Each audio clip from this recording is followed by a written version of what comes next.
Good afternoon. Thank you very much for your time. Today, we will have a conversation with Professor Alexander Görlach. Alexander is a senior fellow at the Carnegie Council for Ethics in International Affairs. He is visiting scholar to the philosophy department at New York University in NYU, in the city of New York, and an adjunct professor to the Gallatin School at New York University, where he teaches democratic theory.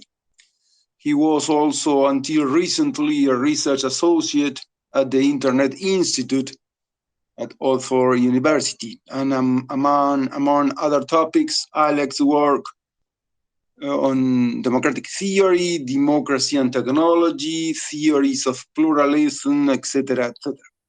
He has been a visiting scholar to the National Taiwan University in Taipei and City University Hong Kong in Hong Kong.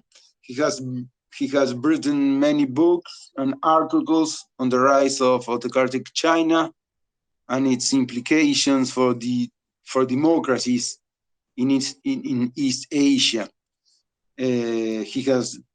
He has written on the future of democracy, the role of media in democracy, among other topics. So, Professor, thank you very much for your time. Such a pleasure to talk to you. Thank you for having me. Thank you so much. Okay, thank you.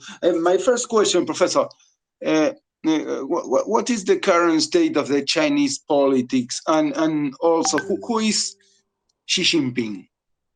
But this is just, we start with a very broad and also important question. At this moment where we speak, the National People's Congress in China is in session, and we have been listening to the Prime Minister's economic assessment, and it was clear from international observers that China at this moment is in a somewhat dire situation, as the government tries to portray like an optimistic outlook, whereas the reality on the ground in terms of economy is rather dire. We see like the still looming and expanding crisis in the real estate sector that has already asked by a Hong Kong court like two major players in the arena to concede and to lead their companies into bankruptcy. That means that in China, where people up to 70% of their savings hold in real estate, people might look very closely on what the government is going to do. People wait for their apartments that they already paid for in advance to be constructed. Yet at this point, it's not clear if that's ever going to happen and whether or not the government is going to step in. The assessment of the Prime Minister also disappointed those who believed and hoped that the government would instill more stimulus in the Chinese economy in terms of like taking on loans and giving that into society, into the economy, in order to boost the economy that is still like in a somewhat post-pandemic down or low. The second part of your question regarding Xi Jinping, that is of course a very big one, and it is not as easy to answer for a reason that makes it also very difficult to talk about Kim Jong-un of North Korea or Vladimir Putin of Russia, because these totalitarian rulers who like concentrate all the power of their countries in themselves cannot be read like democratic leaders like the President of the United States or the Chancellor of Germany, because the sheer amassment of power and authority in one person without check and balances, and hence the predictability of their decisions, is incredible in dictatorships such as the Chinese. So what there is a consensus about it when Xi Jinping rose to power, people thought that he might be an apparatchik, a guy from the administrative backbone of the country, committed like his father to a somewhat opening, or to continue the opening of the country, which never would have meant dismantling of the one-party rule. That was never on the table. However, it was on the table that society would allow somewhat more open discourse, let's say. And when you look into the state of the economy now in China, that leads back to the beginning of your question, is that like people who look at it say now China needs a much more open society in order to really tackle the goals they have in artificial intelligence and future technologies. if you have a country like China under Xi Jinping that is very much restricted, authoritative, and totalitarian, people will obviously not say what they think, and they will always like bow to the leader. Hence, innovation is becoming rare and rare. So, but Xi Jinping has clearly not lived up to the excitement in the free world. So he has not continued the path of opening, of modest opening, but reversed Chinese politics from a pragmatic endeavor with the goal of social improvement and social enterprise to a, one can say, ideologic project. So Xi Jinping's idea of socialism with Chinese characteristics, which he now also wants to accompany with a financial culture with Chinese characteristics. His idea of civilization, like the whole, like the all-encompassing of whatever there might be as Chinese, as deeply being entrenched and combined and connected to what the Chinese Communist Party. This has led to, one has to believe that he is not a reformer, but rather a leader that we in Europe associate with Mussolini or Hitler, like a very like on one person, cult-focused, power-hungry person that wants everything in the country to be under his purview.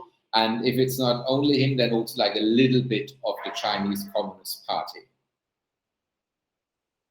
Very clear, Professor. You mentioned in your answer demography, and a main challenge for the short and medium term is in China is the unprecedented change in Chinese demography.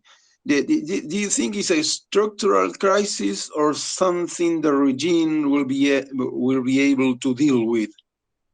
We see the decline in demography in all of East Asia. In South Korea, the reproduction rate is 0.82 per woman. In China, it's 1.0. In Taiwan and in Japan, it's a little bit above 1.0. It's 1.2.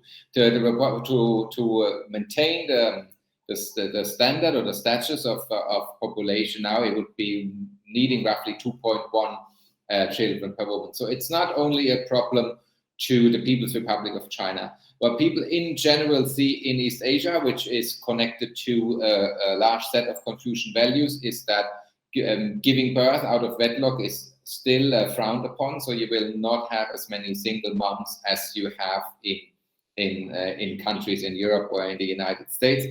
People complain about the rising costs of living. That's true in Taiwan, South Korea, Japan, as well as in the People's Republic of China. In China, however, there is another, I feel you could say that there's like also the uncertainty that is in terms of politics, combined with a retrograde sort of approach to society, and Xi Jinping's, like other autocrats and populists from Putin to Erdogan to Orban, who say we need our women to bear children. This sort of like political impetus might also lead young women from becoming mothers in the sense their leaders want them to be. And also clear as a last remark is, of course, women, as much as in the Western world, have entered the workforce. They are, for now, also like in large proportions in universities. And once they are out of university, they also want to be part of the workforce and not just be relegated to become mothers immediately again. Thank you for your answer. Alexander, you are also an expert in Latin American politics and in the influence of China and Russia and Latin America. For you, what is the future of liberal democracy in Latin America amidst the Chinese and Russian challenges? What's your view? As I'm not an expert on Latin America, this is why I'm here and trying to learn and study more to understand the implications of Chinese involvement in this part of the world better. Before I came to Argentina, I spent 3.5 weeks in Chile, and in Chile, due to the free trade agreement with the People's Republic of China, you see the Chinese influence is quite obvious. Here we saw fridges and cars, brands of cars that I've never seen in Europe or the United States that come from China. So, and one has really to say that the Chinese economic progress and their like assertiveness to become a player in the global economy is absolutely justified and in their purview and in their right. So to try to expand your scope by economic means, that is clearly favorable. And also we could see that in countries of Latin America, as far as I understand it, it's very much welcome that there is another player other than the United States of America who have, if one might say, a checkered past with this part of the world. So I think China has been entering here in this part of the world into the competition, the economic competition. But as we know from other parts of the world, the economic competition is always accompanied by a political competition. So it's not just only doing business, it's also like doing politics and doing like by means of the economy, expand your political scope. As in how far this might really pan out for the Chinese leadership, I cannot say from this part in the world. We have other examples in Europe, for instance, or the United States, where China tried to be influential on university campuses with their Confucius Institutes, which have become more or less stations for the Chinese state to surveil Chinese students abroad. Some of them have already been closed, and the collaboration between the universities and the Chinese government in that sector been ended. Great, thank you so much. Professor, how do you interpret the modest reaction of the Western world in relation to what Beijing has done in Hong Kong during the last years? Following the title of one of your books, why the future of the free world will be decided in Hong Kong?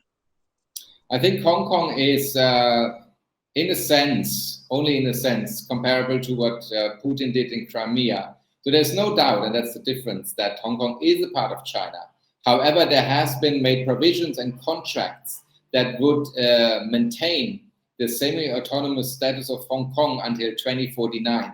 And the Chinese government deliberately and with full force broke all these contracts in showing like their power and saying we are capable of crushing any democratic movements in the People's Republic of China.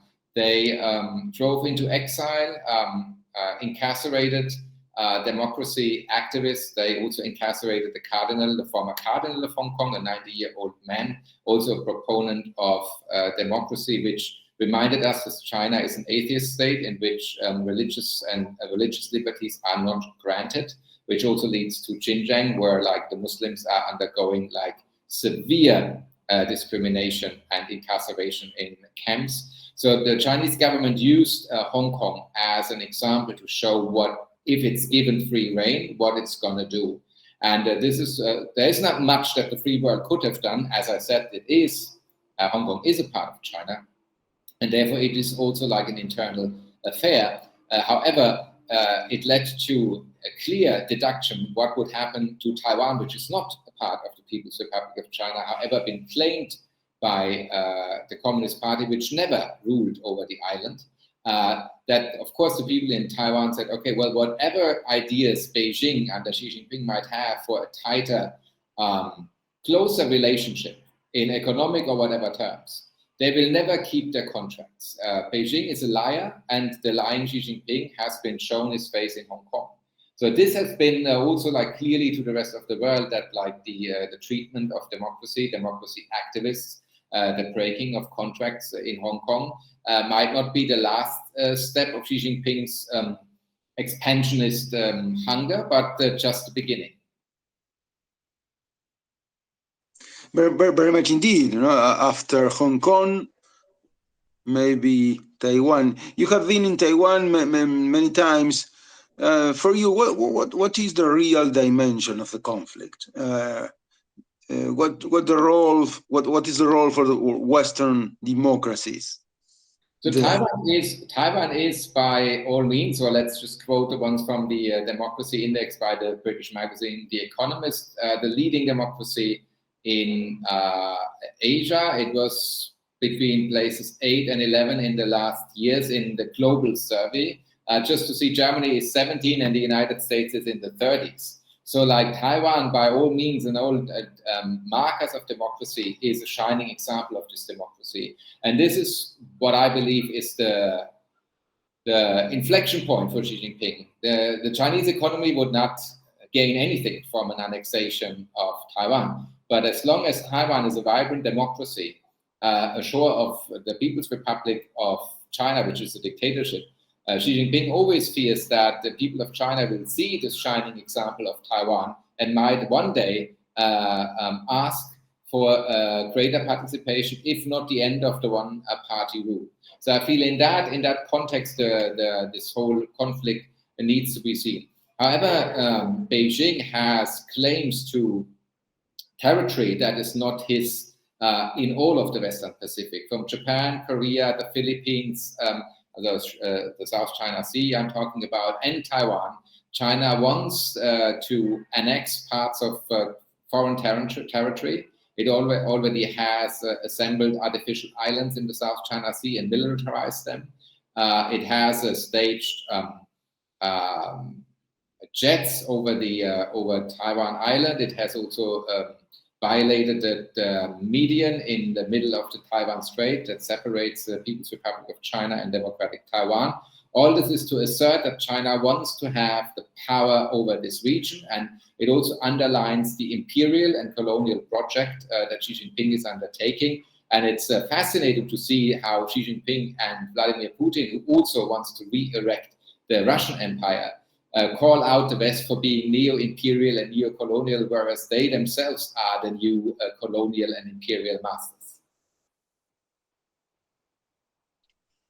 Great, thank you so much, Professor. My last question is, what do you think about the relationship built in the last 20, 25 years between Germany and China? And even more between Germany and China in this last government. What do you think about that? I feel it's fair to say that the governments of Angela Merkel, I feel that's what you refer to. When it came to Russia, Merkel tried to, because she speaks Russian. She has been growing up in the communist part of Germany. That there's always been the idea of include Vladimir Putin. There's always been the idea of including rulers like Xi Jinping in the international order. It's also by the United States' ambition and support that the People's Republic of China in 2001 could join the World Trade Organization. So the idea was, if these countries do not become fully fledged democracies overnight, they will become part of the international system, will become more and more friendly with the rest of us. And personally, having grown up in a time where China's rise was imminent and the whole world was in awe, at the same time also Tiananmen happened, and there were backlashes to the freedom in China. There has always been the belief that aside the economic progress and the economic endeavors together, that there was an interest in the Chinese people, in Chinese culture, in Chinese cuisine, and that we would over time become better friends just by getting to know each other. And for now, you see there are like 211, if the number is not mistaken, American students in the whole of the People's Republic of China. The other way around is still much more, because the United States remains still a very attractive country for everyone in the world, despite all its shortcomings. But you see that under Xi Jinping's tenure, the idea of becoming an integrated part in the world has not come true. And that is a disillusionment, a disenchantment, if you will, that the current German government under Olaf Scholz, who served also in the administration of Angela Merkel, has now to come to terms with. Very clear and deep indeed. Thank you so much, Professor, for your thoughts. Professor Alexander Görlach, thank you so much for this conversation with CESCOS. Thank you, Pedro Isan, for your time and your interest in my thought. Thank you so much. We are in touch. See you soon.